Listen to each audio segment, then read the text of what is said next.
ब्रह्मचर्य के लिए भोजन में सुधार होना अत्यंत आवश्यक है। एक बार एक बादशाह ने भागवतिक श्रेष्ठ वैद्य को बुलाया और पूछा 24 घंटे में स्वस्थ शरीर के लिए कितना भोजन अनिवार्य है। तो उसने कहा 24 घंटे के लिए 39 तोला अन्न अत्यंत अनिवार्य है। 1 तोला 10 ग्राम, 39 तोला 390 ग्राम। 24 घंटे में आपके अंदर अन्न 390 ग्राम जाना चाहिए। इसके बाद उन्होंने कहा कि इतने से क्या होगा? तो हकीम बोला कि शरीर पोषण के लिए इससे ज्यादा की आवश्यकता नहीं है। इसके अलावा जो ज्यादा खाया जाता है वो आंतों को बोझा देता है, ब्रह्मचर्य की हानि करता है, भजन में प्रमाद करता है और उम्र को नष्ट करता है, समय को नष्ट करता है। कितना? 390 ग्राम 24 घंटे में, मतलब 2 रोटी 1 कटोरी दाल बस, या आधा कटोरी दाल आधा कटोरी सब्जी। ये स्वस्थ शरीर के लिए चाहिए, ये कोई साधु का आहार नहीं, ये स्वस्थ शरीर के लिए। बादशाह को उत्तर दिया उस भागवतिक वैद्य ने कि 39 तोला अन्न की केवल आवश्यकता है। देखो इस पे विचार करो भाई। 390 ग्राम 24 घंटे में अन्न जाना चाहिए। इसके बाद थोड़ा दूध हो गया, थोड़ा पानी हो गया। 390 ग्राम मतलब 400 ग्राम भी पूरा नहीं, 24 घंटे में, दिन रात में। और इससे शरीर स्वस्थ रहेगा और आपकी आध्यात्मिक शक्ति बढ़ेगी। वो तो हम बार बार सत्संग में कहते हैं ज्यादा भोजन जो है ये ठीक नहीं है और उचित भोजन लीजिए। तो आज ये उचित भोजन का भी प्रमाण मिल गया कि 39 तोला भोजन करना है। देखो करके देखो एक बार, 39 तोला दोपहर में और 39 तोला शाम के, 2 बार में कर लीजिए। उपासक को आहार के लिए सावधान। इसके अलावा जो कुछ खाया जाता है वो सिर्फ हाथों को बोझा ढोने का काम दिया जाता है। 2 बार में संभल करके बुद्धिमान भाग्यवान उपासक इतने अन्न का ही सेवन करता है। 2 बार में 39 तोला की बात कह रहे हैं, 2 बार, बुद्धिमान और भाग्यवान। और महामूर्ख और अभागा वो अधिक भरता है आंतों में। इसमें वाणी जी में लिखा महामूर्ख है वो, क्योंकि बेमतलब बोझा भरे जा रहे। देखो भोजन तुम्हें तार देगा और भोजन तुम्हें मार देगा। तंदुरुस्ती के लिए, स्वस्थता के लिए और भजन के लिए जितना बताया गया उतना ही भोजन करना चाहिए। जीने के लिए खाओ, खाने के लिए मत जियो। तो ये कोशिश करो। एक टाइम के लिए 39 तोला और दूसरे टाइम हम वैद्य जी एक दिन एक बार के लिए कहे ना 24 घंटे में 2 बार को इसको विभाजित कर दे, तो इसे हम छूट देते हैं। 400 ग्राम अन्न दोनों टाइम ले लो, 800 ग्राम होता है। ठीक है, एक बार देखो ना करके, बहुत शांति मिलेगी, इससे लाभ मिलेगा। सच्ची बात मानना, भोजन का बहुत बड़ा प्रभाव होता है। ठीक है, अब इसमें कह रहे हैं कि आहार में क्या लेना है। वजन तो तय हो गया। अब आहार में कह रहे हैं कि सात्विक आहार ही ब्रह्मचर्य को पुष्ट करता है, नहीं तो ब्रह्मचर्य को नष्ट कर देता है। राजसिक और तामसिक आहार ब्रह्मचारी व्रत निर्वाह के लिए नहीं लेना चाहिए। रसीला, हल्का मतलब सुपाच्य और मधुर, और गेहूं, चावल, जौ, साठी, मूंग, अरहर, चना, दूध, अल्प मात्रा में घी, चीनी, सेंधा नमक या पके हुए ऋतु फल, ये ब्रह्मचर्य में सहायक आहार है।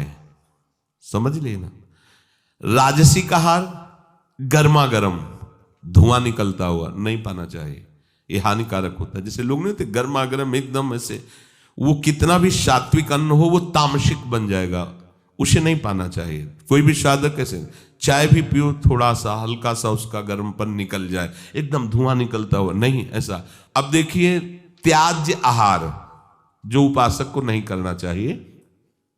अत्यंत गर्म, कढ़ाई से निकला हुआ एकदम पकोड़ा गर्मा गर्म से, ये राक्षसी प्रवृत्ति है, नहीं पाना चाहिए। अच्छा, अपने लोगों को तो गर्मा गर्म भाग्य में नहीं लिखा है। क्यों? क्योंकि पहले प्रियाजू पाएंगे, तो प्रियाजू को गर्मा गर्म थोड़ी लगाएंगे, पहले योग्य उसको बनाओ पाने के, मतलब हल्का सा गर्म रह जाए, फिर श्री जी को भोग लगाओ, 20 मिनट भोग लगाओ, हो गया सब काम। इसके बाद प्रसाद रूप में पालो तो स्वाद वाली बात ही नहीं रह जाएगी, परम स्वाद आ जाएगा, क्योंकि प्रियाजू ने पाया है। अत्यंत उष्ण और लाल मिर्च पर ये एकदम तेल उतर आ रहा है सब्जी में, लाल लाल ऊपर नहीं होता जिससे ऐसे, ये ब्रह्मचर्य के लिए हानिकारक है। साधु, साधक, उपासक, चाहे गृहस्थ हो चाहे विरक्त, मत पाना।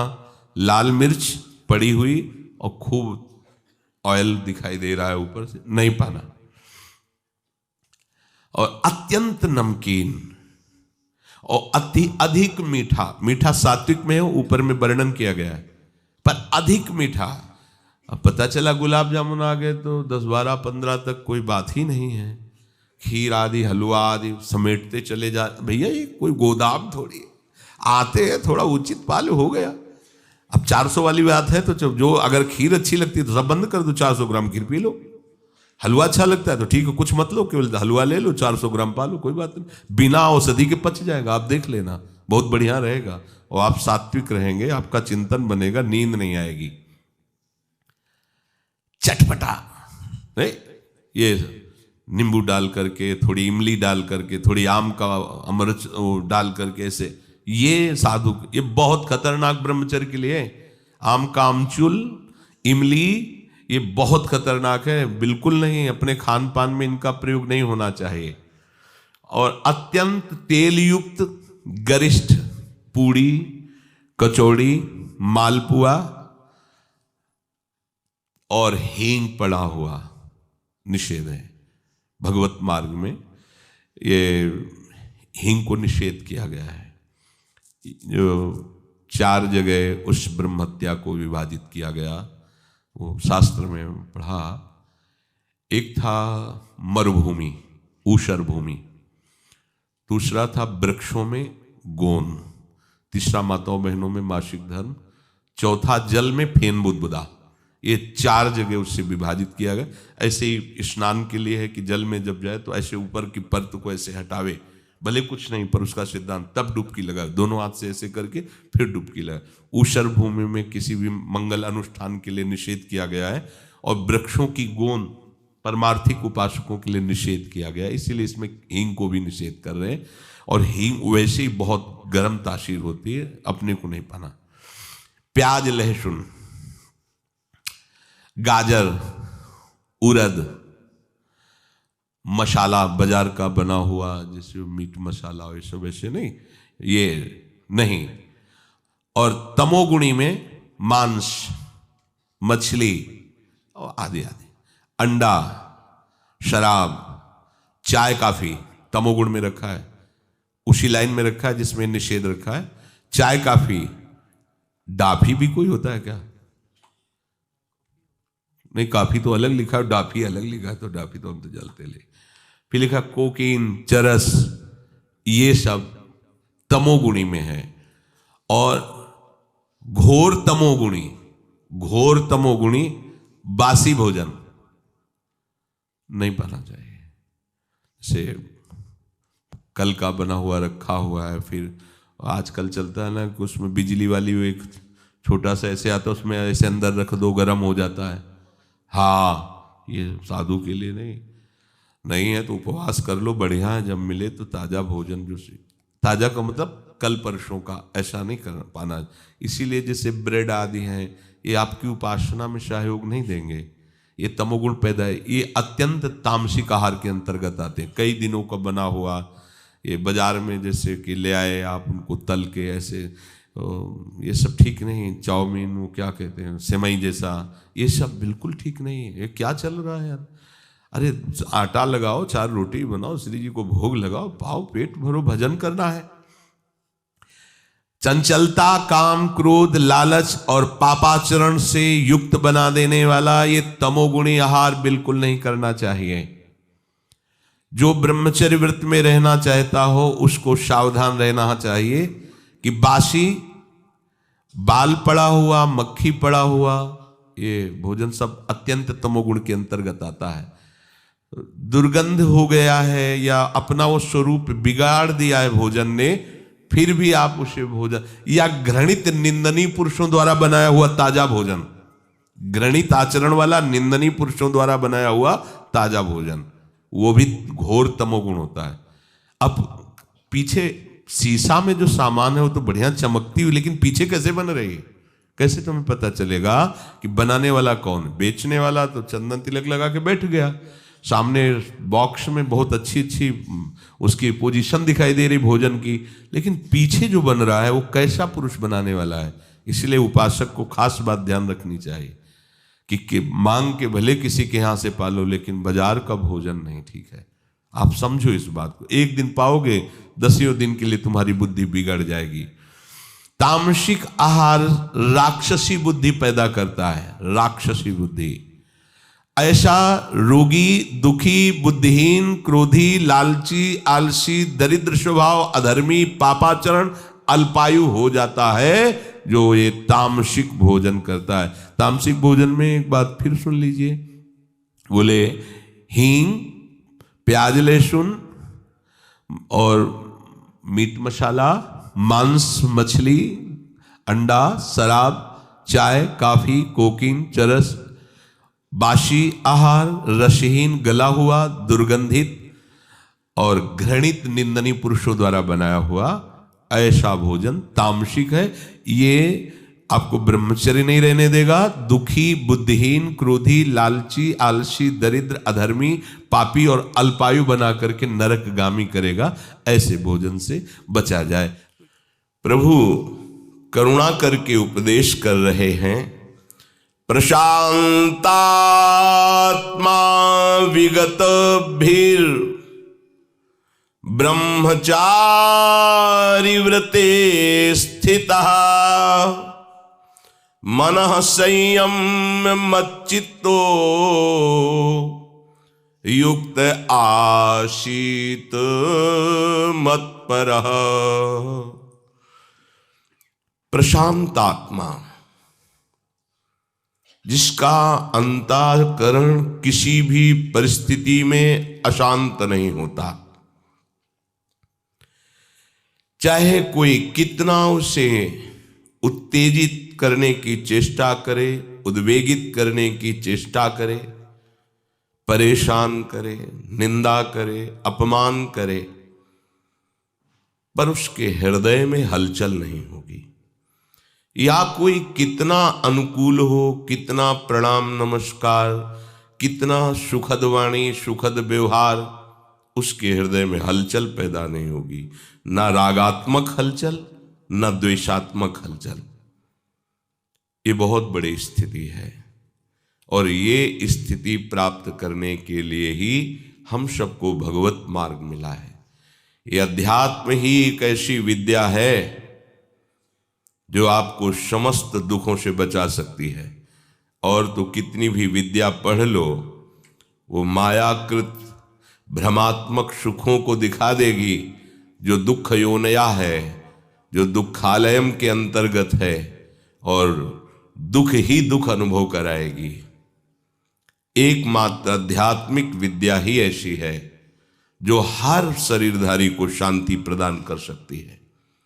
जो अध्यात्म से नहीं जुड़े हैं उनके जीवन में कोई भी विकास या प्रकाश नजर नहीं आएगा। आपको सांसारिक उन्नति देखने को मिलेगी, लेकिन उनके हृदय में शांति, संयम, आनंद ये खोजने पर भी नहीं मिलेगा। फिर क्या, सारी सामग्री, सारे संबंध, सारी पद प्रतिष्ठा इसी की चाह से तो किया जाता है कि हमारे हृदय में शांति आ जाए, हमारे हृदय में एक विश्राम स्थिति आ जाए, एक आनंद स्थिति आ जाए, पर किसी को शांति नहीं। जितना ऐश्वर्य बढ़ता जाता है उससे आगे बढ़ने की आकांक्षा होती जाती है। जितना भोग भोगते जाते हैं और भोग भोगने की इच्छा होती है। जो भोगी है, ऐश्वर्य का संग्रह करने वाला है, जरा सा अपमान में वो क्रोधित हो जाएगा, जरा सा सम्मान में वो द्रवित हो जाएगा। क्षणे रुष्टा क्षणे तुष्टा, रुष्टा तुष्टा क्षणे क्षणे, क्षण क्षण में उसका परिवर्तन देखा जाता है। अभी वो अपना एक क्षण में पराया, एक क्षण में प्रसन्न, दूसरे क्षण में नाराज, अंतःकरण बिल्कुल हल्का हो जाता है। और जो भगवत मार्ग, अध्यात्म मार्ग का थोड़ा भी अनुसरण करेगा, उसमें सहनशीलता जागृत होने लगती है, विचार जागृत होने लगते हैं, विवेक जागृत हो जाता है। सामग्री, ऐश्वर्य, भोग ये ना होने पर भी वो परम सुखी अनुभव करता है अपने को, क्योंकि सुख प्रभु में है, माया में नहीं। प्रशांत आत्मा, ये जब तक तुम्हारे हृदय में किसी भी व्यक्ति वस्तु के प्रति थोड़ा भी राग रहेगा या द्वेष रहेगा, अनुकूलता में राग होता है, प्रतिकूलता में द्वेष, तो हृदय शांत नहीं कहा जा सकता। जब शांत भाव ही नहीं आया तो दास्य भाव, सख्य भाव, वात्सल्य भाव, गोपी भाव, सहचरी भाव, ये तो बहुत ऊंचाई की बात हो गई। पहले तो शांत भाव ही आना चाहिए। किसी भी घटना, परिस्थिति, व्यक्ति, वस्तु, स्थान का हमारे हृदय में हलचल न होना, उद्वेग न होना, विकार न होना, चाहे जितनी अनुकूलता आ जाए हर्ष न होना, चाहे जितनी प्रतिकूलता आ जाए शोक न होना, ये अध्यात्म विद्या से प्राप्त होता है। ये आध्यात्मिक शक्ति से सहा जाता है, ये लौकिक शक्ति से नहीं, ये रुपये पैसे से नहीं, ये जिम जाके शरीर पुष्ट करने से नहीं, ये नाना प्रकार के बड़े बड़े अंग रक्षक रखने से नहीं, या बड़ी बड़ी व्यवस्थाओं से नहीं। आपका हृदय भयभीत रहेगा, आपका हृदय अशांत रहेगा, राग द्वेष से जलता रहेगा तब तक जब तक आध्यात्मिक विद्या नहीं। और अगर आध्यात्मिक विद्या है तो आप खुद अपने में इतने समर्थ रहेंगे कि किसी अंग रक्षक की आवश्यकता नहीं। किसी भी भगवत प्रेमी महात्मा को, भगवत प्राप्त महात्मा को, भगवत तत्वबोध महात्मा को किसी अंगरक्षक की आवश्यकता नहीं होती है। सच्ची, जब तक हमें किसी और की रक्षा की जरूरत है तब तक आध्यात्मिक विद्या की प्रवीणता नहीं आई। इसीलिए ऐसा है, क्योंकि वो भय रहित हो जाता है। आगे श्री भगवान कहते हैं विगत भीर, भय रहित हो जाता है। वो जो अध्यात्म विद्या से युक्त हो गया है वो भय रहित हो जाता है। अध्यात्म विद्या हम क्यों नहीं धारण कर पाते? आगे भगवान वर्णन करते हैं, ब्रह्मचारी व्रते स्थितः। यदि आप ब्रह्मचारी नहीं हैं तो आप अध्यात्म विद्या को धारण नहीं कर सकते। ये वो विद्या नहीं है कि केवल बौद्धिक विद्या हो, कि बुद्धि के द्वारा आप रट लो, बुद्धि के द्वारा आप उसको समझ लो, ऐसी विद्या नहीं है। इसमें आपके एक एक आचरण, एक एक इंद्रिय जब शास्त्र सम्मत चलेगी तब आप अध्यात्म विद्या को जान पाएंगे। और अध्यात्म विद्या को जान गए तो ये स्वाभाविक सब आपके अधीन हो जाएंगे। ब्रह्मचारीवत स्थितः जो है वही निर्भय हो सकता है। ब्रह्मचारी के हृदय में एक ऐसी अध्यात्म शक्ति होती है, कहीं कोई कभी भय नहीं लगता, कहीं भी। अगर कभी भय का भी अवसर आता है तो उसकी जांच करता है, कहां भय है, कौन सा भय है, क्या है, थोड़ी ही देर में समाप्त। क्योंकि जो निर्भय चरणारविंद का आश्रय लिए हुए है, महाबलशाली प्रभु श्री हरि की भुजाओं का आश्रय लिए हुए, उसे कहां भय लगेगा। अभयद भुज दंड मूल, जिनकी भुजाएं